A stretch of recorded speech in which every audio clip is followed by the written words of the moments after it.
Hello, everyone. How are you doing? My name is Mickey. Thank you very much for joining me on my channel, where I draw lessons from life experience and I also share my experience of the places that I will be working and I am working, which at the moment is Belize in Central America. Um, this is the third session of a collaboration with Audrey, and she just sent me a message that she is facing some technical problems. So I am going to face it alone today. It's all part of the journey, and I'm learning.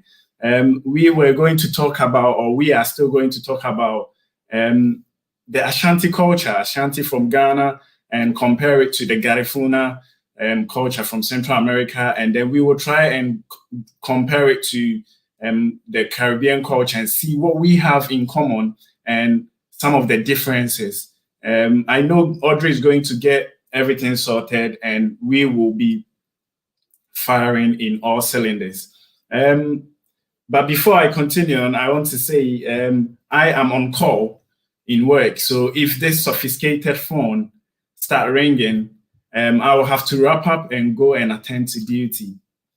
So the Ashanti culture and the Garifuna culture, what do we have in common? Before I carry on, I am going to tell you where the Ashantis came from, the origin of the Ashantis. And I say we are going to talk about the Ashanti culture, but in the end, it's going to be a Ghanaian culture because most of the things we do are common across board. So I'm going to pick something from the Ghans, I'll pick something from Ewe, and you realize that I'm actually talking about the Ghanaian culture and not just the Ashanti culture. The origin of the Ashantis.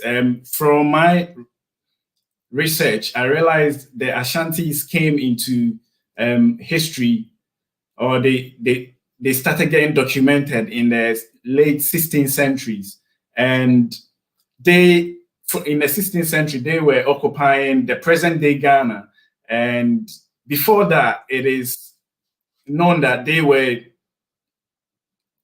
settled in the old Empire of Ghana, which wasn't in Ghana, where the modern-day Ghana, it was a bit, I would say, northwest, getting to Guinea area, and not Guinea, getting to Gambia area. And they started migrating into the present-day Ghana because of the Islamic influence in that area. And most of them were the Akans. So it was about 41% were Akans, and some of them were from Ivory Coast, and they settled in the modern day Ghana. And when they settled, they started settling in kingdoms. They started settling in kingdoms. So we had the Dentras, and then we have the Kumasemai, which is now Ashanti. And the Dentras started controlling the mineral resources, so the gold and the natural resources in that area, this modern day Ghana. And the Ashantis, the Kumasemai, decided to rebel against them. So the then chief, who was called Osei Tutu, sanctioned the priest, who is called Okonfo-Anokye, and they started consulting the oracles. And it is alleged that Okonfo-Anokye did some chants, and we had the golden stool, which is called Sikedra Kofi. And the golden stool can be seen here. Let me see if I can share my screen. So this is the present day. So this is the present day chief, Otunfo Osei Tutu II. And if you can see the golden stool, the golden stool became the symbol of unity. I've got yes, Audrey will be joining me in 5 minutes, so I'll carry on. So this is Otunfo Osei Tutu II, and that's the golden stool. And the golden stool stands for unity, symbol of unity. And it went on to the extent that the Ashantis defeated the Dentras. And there were a lot of wars. I'm not going to go into that with the Fantis, with the British, and it went on. I'm not going to go into that until this present day. I think I am joined by Audrey. I'll bring Audrey on. Hello, Audrey. Hey, Mickey. How are you doing? Good, good. I'm back online. Thank goodness. You're back online, thank God. Well done for that. I have started doing the origin of the Ashantis, and I've done it already. Do you want to introduce yourself and tell us what you do? What's up, guys? So this is Mickey and I's third season, and my name is Audrey. My YouTube channel is called Then Came Roatan, and it focuses on inspiring and informing people about living abroad. And I live in Roatan right now. I moved from New York to Roatan, so you see on my channel many comparisons between the two locations. So today we're talking about culture, right, Mickey? So you're talking about the Ashanti right now, um, Yes, and yes. then let me know when I could get started with the Garifuna. Okay, so I will not go too far back, but I will just continue where I was. Okay.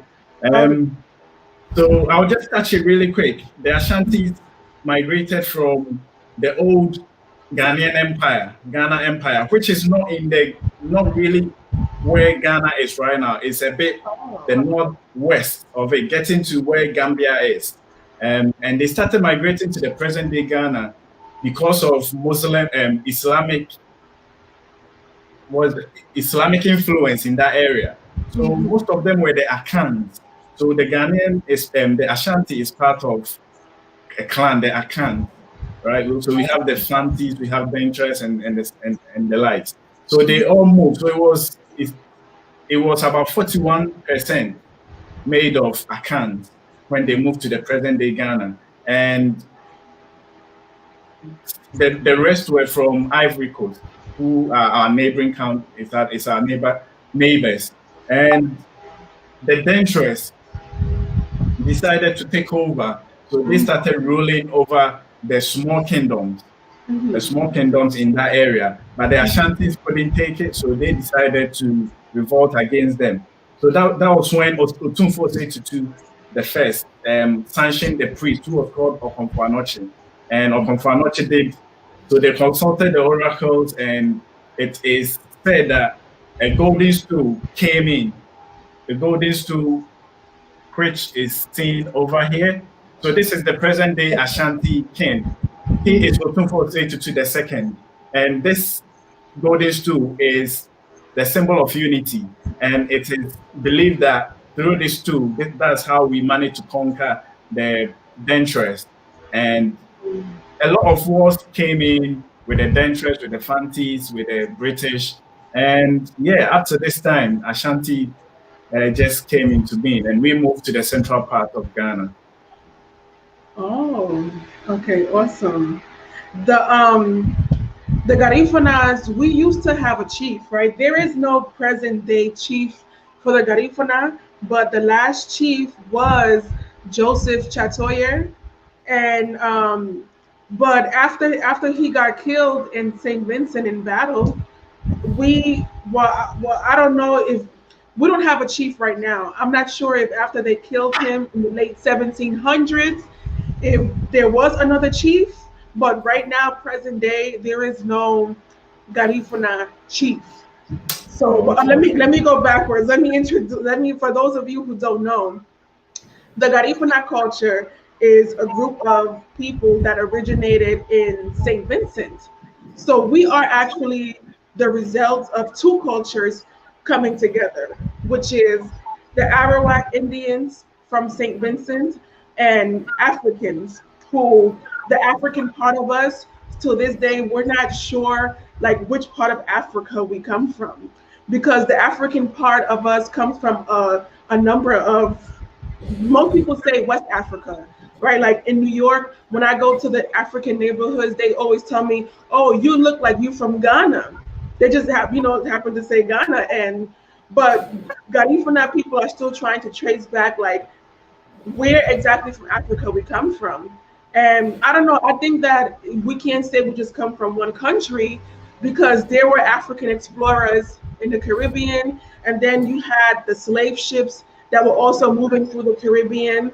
So I feel like the African part of us is a mixture of Africans from different countries. So, And mhm. Oh, okay. So you were saying, yeah. So that's basically who we are, right? A mix of African and Arawak Indians, and we come from the island of Saint Vincent, and we were exiled from Saint Vincent in the late 1700s because the British, they wanted to colonize, they wanted to enslave us. But since Garifuna people were never slaves, they said, okay, we're going to go to war. We're not going to be enslaved. So the British, they ended up shipping us away from Saint Vincent, and they sent us to Honduras, to the island of Roatan, because at that time it was British territory. That all of the Bay Islands was British territory. So we landed here, and then from Roatan we continued to establish Garifuna communities around the area. So present day, there's Garifuna communities on the mainland of Honduras, in Guatemala, Nicaragua, Belize, and the first one is on the island of Roatan, which is Punta Gorda. So yeah, that's where the origin of the Garifunas come from. Okay, so listening to your story, that is what actually got us to try and do this collaboration, to try and find the similarities and the differences between our culture. But before we carry on, I will read some comments. So Live Life is joining us and saying, hola, good vibes. Thank you very much for joining us, Live Life. We have Queen, as ever, greetings, my sister. And thank you very much, as always, for your support.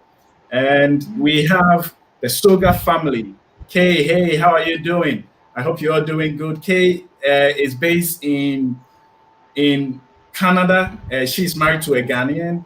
And she's, Okay. yes. So Kay Soga family TV, please go and check out. She is doing contents about building in Ghana and stuff like that. I would definitely have her on my channel one day, and the three of us will do something together. So yeah, Kay, Awesome. thank you very much for your support. Right. So we will start going into the similarities. I say we start with food. Yes. Let's start with food. Yeah, food. So what I found out, what stuck out was hudut. Yes. And I'm actually told that hudut is called fufu, actually in Belize. And it happens that Ashantis also have fufu, right? But our fufu, right, hudut, I realize it's a mashed plantain, right? Plantain. Yes. Speaking of mashing, let me show you what we use, and then you can tell me what they use in Ghana, right? Yes. Okay. So we use.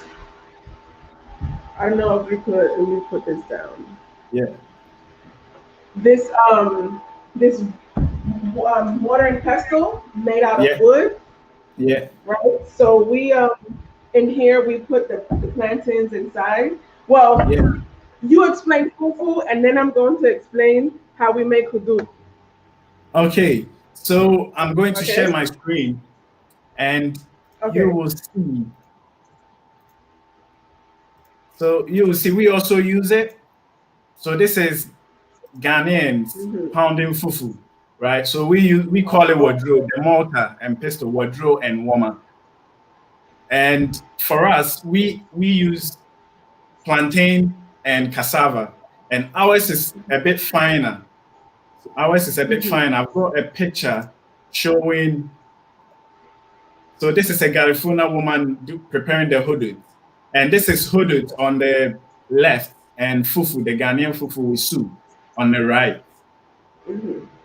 So ours is a bit finer, and the fufu, the hudud, is a bit rough. So yeah, can you explain more? So hudud, in Honduras they call it machuca, the Spanish name, and the Garifuna name is hudud. And so it's basically a coconut-based seafood soup. So the soup is made out of coconut milk, and we add our own spices. And then what's inside of it is your selection of seafood. So you could just leave it like just plain fish, or you could add fish, conch, shrimp, whatever you want. And then the mashed plant, the dumpling, or the bread kind that accompanies the soup is green plantains and ripe plantains. So what we do is we boil it, and then we put both the green and the ripe inside of this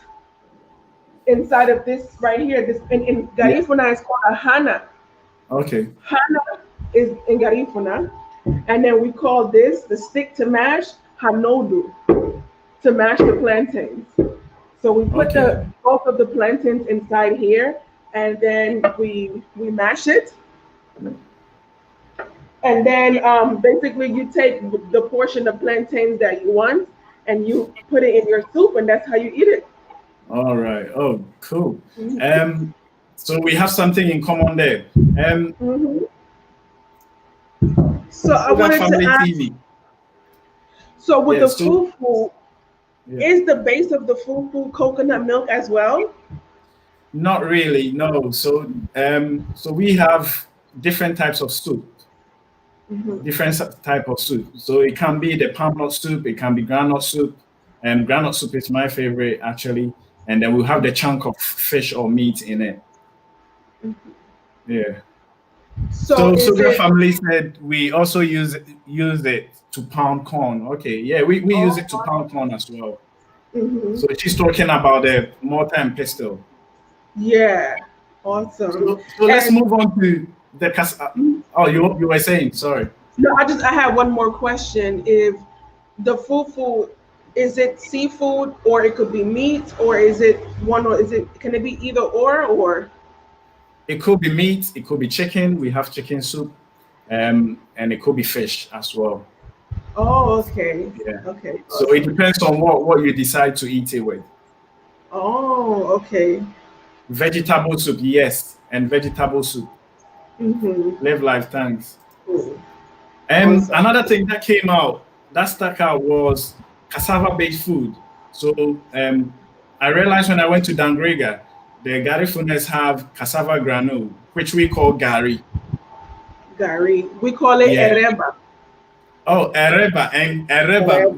Well done for saying that. So from Nigeria, when you mix gari with hot water, we call it eba, but you call it Really? ereba. Yeah. Ereba. Wow. So we call Eba. it eba.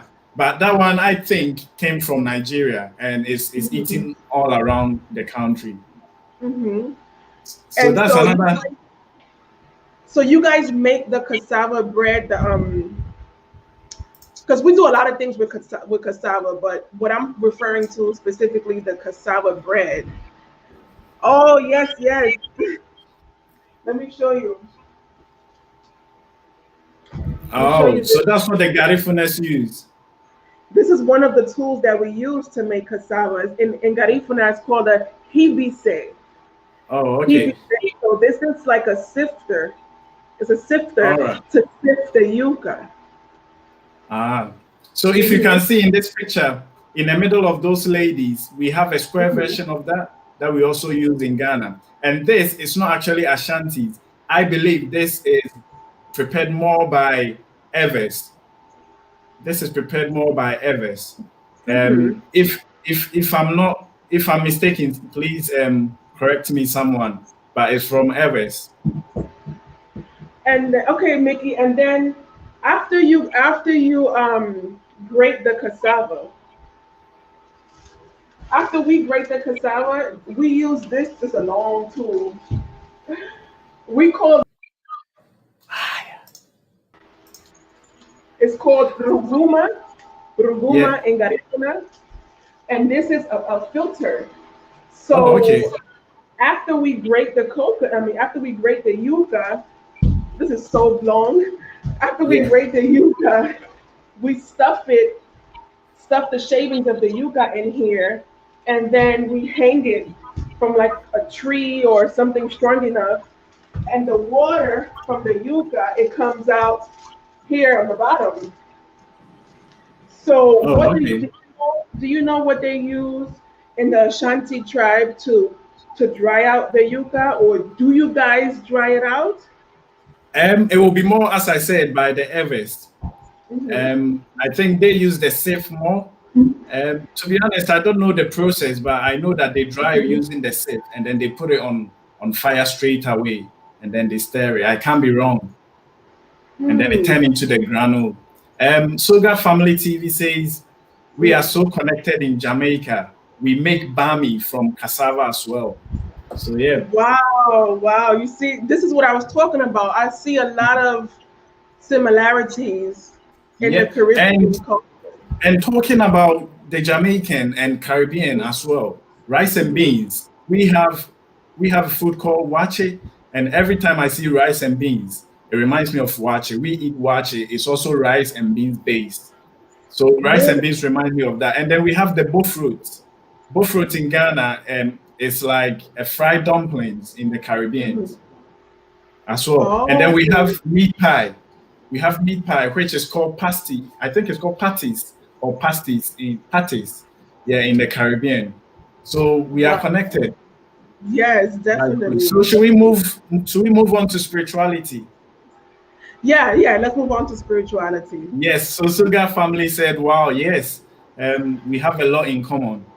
And Live Life said, in Ghana, we put the cassava dough in a sack.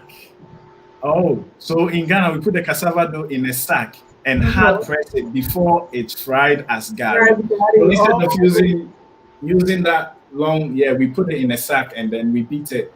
They press it and then it becomes hard before they put it on fire. Thank you very much for the contribution. So we move on to spirituality. Can you go into?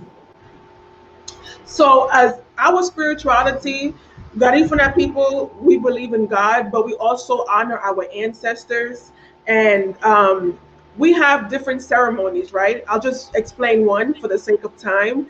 And the Garifuna name for it is called a dugu, a D-U-G-U. So basically a dugu is when there's a huge ceremony. It's like a spiritual family reunion.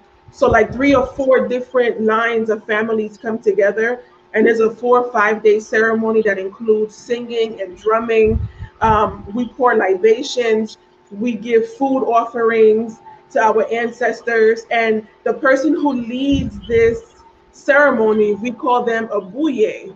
So a buye is like the high priestess. It's like a shaman, is the person who's able to communicate with the dead and deliver messages. So the purpose of this dugu is basically for healing and for bringing families together. So they say, like, if there's things going on in your family that you just can't explain logically, then most of the time is because your ancestors want something from you. And if the situation gets really bad, then the ultimate solution to this spiritual curing or healing is what we call this dugu, the spiritual family reunion. Oh, okay. So one similarity is we all believe in God, but we call our God Onyankopon. So Tradian Ponyankopon. And we have as you said, you have a leader, a worship leader. We have a fetish priest. I mentioned Okonfo Anoche. So Okonfo Anoche, so this is the chiefs pouring libation. And pouring libation is before, so they use drink, so liquor, spirits, right? And then they show it to God first, to Tradian Pon, as I say, yeah. So we show it to God first, and then as I say, the lesser gods on the ground. And Okonfo Anoche, I think I have a picture of, so it's just a statue. It's just a statue of him. So this is symbolizing when he was chanting, and the stool, the Sikedra Kofi, the golden stool, came from the heavens, from God. So we believe in God, but we call him Otredian Ponyankopon.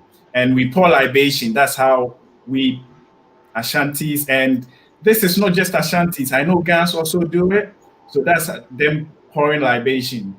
And we do blood sacrifice of animals as well. And we have a lot of taboo. Yeah, we have a lot of do's and don'ts. So there are certain things that keeps our morale going. You know, they keep our morale going. But instead of saying that, oh, maybe if you take somebody's wife, you are causing confusion and stuff like that. The Ashantis will say that maybe your father will die, or there are certain things that you have to do, you know, that will, you know, you do some sacrifices that will affect your pocket. So it stops people from breaking the moral laws right? But at a glance, when you look at it, people think that it's infringement of rights, but it's not. It's moral, and it promotes respect for each other in the community. Yeah, I think the same thing is going on in the Garifuna culture where, and it happened a lot when we moved to Central America, because in Central Yes, America it was run by the Spanish, and so their religion was is mostly Catholic, and so till this day most Garifuna people are Catholic, yeah, and they would say things like, oh, Garifuna people are cannibals, or they're evil because of the different things that we do in our spirituality. yeah. So today a lot of what we do is really taboo, and a lot of Garifuna people stop practicing it because they would say things like, oh, you're worshiping the devil, or Mm. so present day Garifuna spirituality is not as strong as it was before because of those negative comments or way of thinking that people have. So Soga said it's called party in Jamaica. Soga, in spirituality wise, can you point something from Jamaica or from Caribbean? If you type it, if you're able to type it, then good. I'll read it out. Should we move to music and dance? Yeah. Hmm. So, one thing that strike me was the drums, the draping of the carved wood with dried animal skin. So Yes. that is so the one on the left is assorted drums from Ghana and from Ashanti. The first two is called a tumpan, the talking drum. That was what they used to send messages. So when someone beat it, people could understand the message. Because if Mm. someone decided to shout, you could not hear it. But if someone beat the drum in a language, so these people can say stuff and people can interpret what the chief wanted to tell the community. And on my right is the one from Garifuna, so you can see the resemblance. Do you have anything Yeah. to say about that? Yes, with the Garifuna drum, basically we have two drums. One is Okay. called the primero drum, which is Spanish, but it's like the first drum, and that drum is like percussion. Okay. And then the second, and it's usually smaller. The second drum is usually bigger, and is called the segundo, and it's like the bass drum. Now, when we're playing the drums, like just to party, depending on what dance you're doing, you change the rhythm or how fast you beat the drum. And Okay. then when it comes to spirituality, we always use the drum, but we use a really big bass drum. And I don't know if there's another name for it. If somebody knows if there's another name for the huge bass drums that they use during the spiritual ceremonies, please let me know. But yeah, they have a huge bass drum, and you're right. The way that they beat the drum, it tells, or you know what type of ceremony or what type of song you should be singing. It's used to communicate with the ancestors. So Oh, yeah, you okay. have to know how to play the drum in that way if you're going to be playing the drum during a spiritual ceremony. Oh, okay. So Soga Family TV says majority have taken on Christianity and not much spirituality being practiced now. You also have the Rastafarians. And thank you very much. Talking about Rastafarians, most of our fetish priests, the worship leaders, they have dreadlocks. So Hmm. maybe there's a link between in that as well. So all the pictures, all the drawings I've seen about Konfuanoche, he had dreadlocks. So maybe that's a link. And we also have a big drum. I don't know, it's a little picture, but I hope you can see it. So this is the Hmm. phantom from drum. And this is the drum that we use to do appellation. So we used to, when the monarchy is coming into public, we use this to hail them, to praise them. So that's what we use. It's called phantom from. Hmm. Yeah. So Awesome. should we go into the dance? I found something Yes. about the dance. So Jankuno, that's one thing Hmm. that strike me. So the Jankuno dance,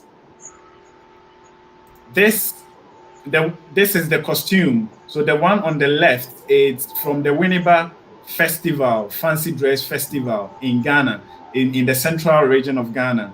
And the one in the right is a Belizean Jankunu costume. And straight away, you can see the visual resemblance, The similarities. headdress. Yes. And when they are dancing, the movement is concentrated on the feet. From the ones that I've seen, yeah, the movement is concentrated on the feet. Is there anything you want to say about that? Yes. Ooh, sorry, noise outside. Don't worry. Don't worry. Life still goes on. Yeah, with the Jankunu dance, usually when you dance to the rhythm of the beat, right? The rhythm of the drum. Yeah. But with the Jankunu dance, the role between the dancer and the drummer is reversed. The drummer is beating the drum according to the footwork of the dancer, of the Wanaragwa dancer, the Jankunu dancer. So it becomes like this competition, this intense competition between the dancer and the drummer. And with the Wanaragwa, they have two stories. It's two stories, right? Over here in Honduras, they say that during the war between the Garifuna and the British, that the Garifuna chief at the time, he made the soldiers dress up as women in order to fool the British, so that when the British arrived to the community, they would see women, but in fact it would be men, and they would ambush them. So according to that legend, they won a battle by using that tactic, and in order to celebrate the victory of that battle is when they would dance the Jankunu dance. So that's why in Honduras, the Jankunu costume, it has the woman's shirt and the woman's dress, and a whole bunch of ribbons, colorful ribbons. It has similar headdress like what you see with the Belizeans, and also you have the small shells on the knees that make noise when they jump up and down. So that's the story here in Honduras behind the Jankunu dance. Soga TV said, really, and I think it was to the dreadlocks of our fetish priest. Yeah, we do have that. Talking about the instrument on the knees, there's a dance called ajogo. I'm not sure. I practiced it because I did traditional dance in university. I know how to dance ajogo, and we used to tie those shaking, noise-making things on our knees, and we used to, tap our feet. So that is another, it's not Ashanti. I'm not sure which tribe it comes from. If anyone knows, you can put it in the comment section for me. So that is one thing. And one story is when we were kids, these masquerades, they will use that to, if you are told to do something and you didn't do it, your parents will tell you that the masquerades will come and catch you. So yeah. So Live Life said some ethnic groups in northern Ghana also have some dance moves similar to Jankunu dance, stamping of the feet and shells around the legs. That was what I was saying, yeah. And Soga family, Kay said, this is still present in Jamaica and can be found when there is cultural events, and it is to remind us that we overcame and used the ceremony of assault, of mockery to the British that we overcame. Oh, thank you very much. Okay, so this is what I wanted to, we don't have that much time left, but thank you, Soga, for that comment, because in my research, I believe that the more accurate story of the Jankunu dance in Belize and Honduras is what Soga said. And the reason why I say that is because Jankunu is not just in Honduras, and not just in Belize. You see, she's saying it's in Jamaica, in Ghana, it's in other Caribbean, in other Caribbean places. What is the link between all of us? Is Africans, right? And overcoming slavery. In the Garifuna case, we weren't slaves, but we overcame the British too because we fought being slaves. And in Jamaica and other Caribbeans, they were enslaved, but then, they were free. So I believe that the Jankunu dance is mostly, I think the real story is what Soga said, that it's a mockery of us overcoming British colonialism. Yeah. So, it's very true, overcoming British colonialism. But we are not going to finish without me talking about the flag. Oh, yes. the flag. So on the right is an Ashanti flag, the Mm-hmm. yellow, black, and green. And then we have the black and yellow in the Garifuna flag. But one thing that came to mind last night, I've been looking at the Jamaican flag all my life, and I didn't realize that it was black, Uh-huh. yellow, and green. So that is Mm-hmm. the link over there, isn't it? Yes. With the So, yellow, is the yellow signifies how rich because of the gold that we had in the Ashanti in Ghana, and the greenery is, the forest, the natural resources. And if you see in the black, we have this stool, so it signifies the Sikedra Kofi. That's the golden stool that I told you about, the symbol of unity for mhm, Ashantis. Is there mhm. anything you can say about? Yes, with the Garifuna flag, the yellow is like a symbol of hope when they were exiled from St. Vincent and trying to get, used to this new land in Central America.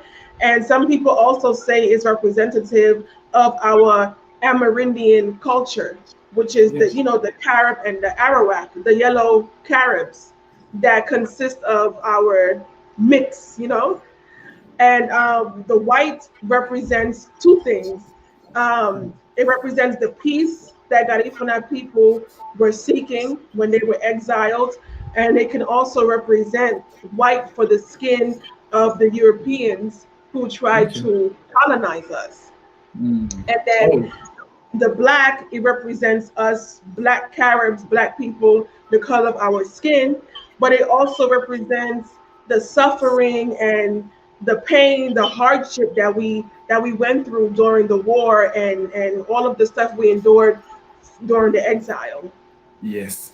Soga Family TV says those are our colors. I know, right? And say black for the people. Oh, black for the people. I forgot about that. Thank you very much. And yellow shows the riches that we have. Mm. Another thing that struck me that I think we have to talk about. Another thing is the Mhm. Anansi stories. Anansi stories. So one day I was driving with my Belizean colleagues, and they were like, "Oh, Mhm. do you have any folk stories?" And I was going to say, "Oh, the spider story," and then he burst out and he said, "Anansi." And growing up, Anansi I thought was tree, my language, Uh-huh. tree, right? And to see a Caribbean say Anansi story, I was like, "Wow!" So So and what I is an know it's story? so the Anansi story, it's our fairy tale story, but the main character is Anansi. Anansi is the spider. It's a character, Mhm. and the spider is very wise, and most Mhm. of the story is about Anansi trying to trick people into Mhm. doing things, and sometimes it backfires on him. Mhm. And we were told this story when I was growing up, and to come to the Caribbean to know that they also have it blew my mind. Yeah, Wow. Sugar Sugar family says green for the riches of the country, greenery, vegetation. And then again, we are connected. We talk a lot of Anansi stories, but he was always a thief. So as I Oh said, he was a thirster, yeah. my. So he Uh-huh. was like the wise guy. But there are a lot of morals in those stories as well. And in the stories, yeah. There's a Garifuna people tell a lot of stories as well. I'm not sure if there's a Garifuna name for it, so if someone knows, then let us know. But I remember when I used to visit Roatan as a child before we had good electricity. Yeah. I still remember my cousins and the uncles when there was no light, just coming together and just telling stories. And I believe that's also a way how we were able to maintain our culture because our history is mostly oral. So Yeah. our stories are told through these, gatherings during family and also through music, through songs. Yeah. This one might be the final one. Okay. The dress, like the Oh, print that I wear, the dashiki. mm-hmm. Mm-hmm. I Okay. that also that also connects us so much. Like what you Mm-hmm. are wearing when I was growing up on your head, we used to Mm-hmm. call it yemfita. Yemfita, nothing will move me. Nothing will move me. And it was normally put on when you have someone, your neighbor, who is infringing upon your rights, and you wanted to confront them, you will tie it like that. But I think now it's become a fashion. Yeah. Well, I use it for fashion. For fashion, yeah. So yeah, that's one thing. And I have this picture. So on the right is a modern day Garifuna woman, slaying it with we will call it African prints. On the left. And yeah. Yes, and then the long one is a Ghanaian. But what I realized was in the Caribbean and the Garifunas, they make it a flare. The skirt is a bit flary. Yes. And Ghana is so to fit. We call it slate. So the top one is called Kaba, and the down one is slate. Yeah, with the Garifuna one, it's until now that Garifuna people are incorporating African print, but the style is similar. Like you said, it's more of a flare, and the bigger the flare, the ones with the really big flare is because that's the dance for you to dance. Because when we dance, we need to move our hips, so it needs to be loose and flary, so the skirt or the dress can move with us. So, Yeah. but the prints now are more African print, but usually it will just be like different type of patterns or solid colors put together in a certain way. But nowadays, Garifuna people are incorporating more African print into the design of the Garifuna clothing.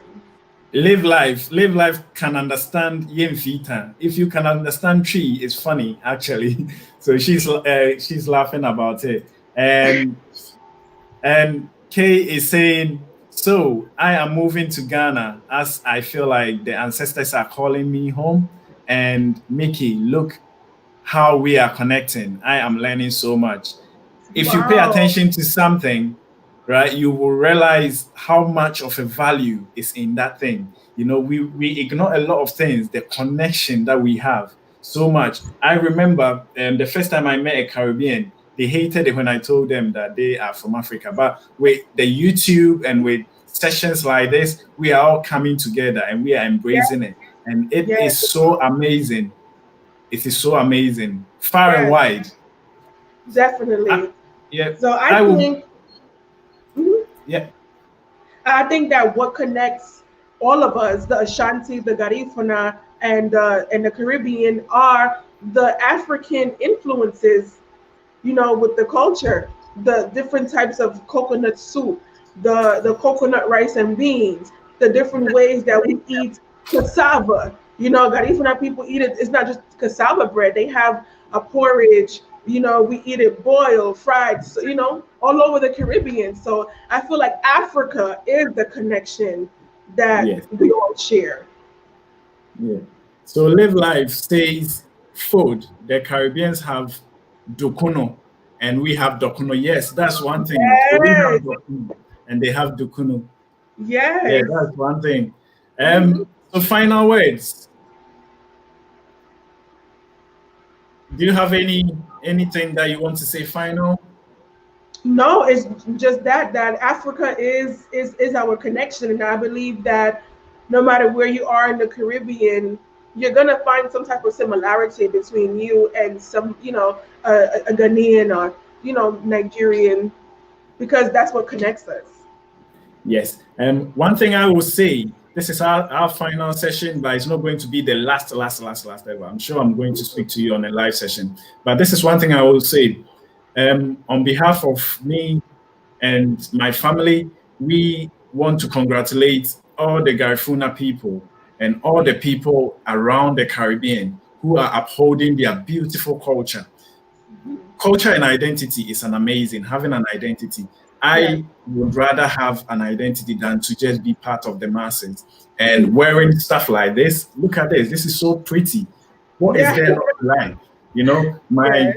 If I have the chance, I will wear my dashiki every day and just get in touch with your identity. Everyone watching me right now, whoever you are, whatever you are, you don't have to be just an African. Whoever you are, look for your culture, look for your tradition and stick to it.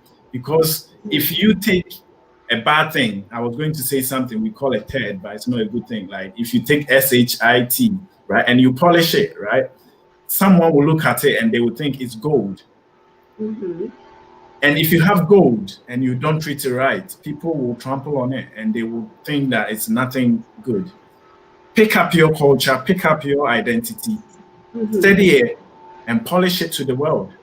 Thank you very much for joining me. Thank you, everyone who joined us.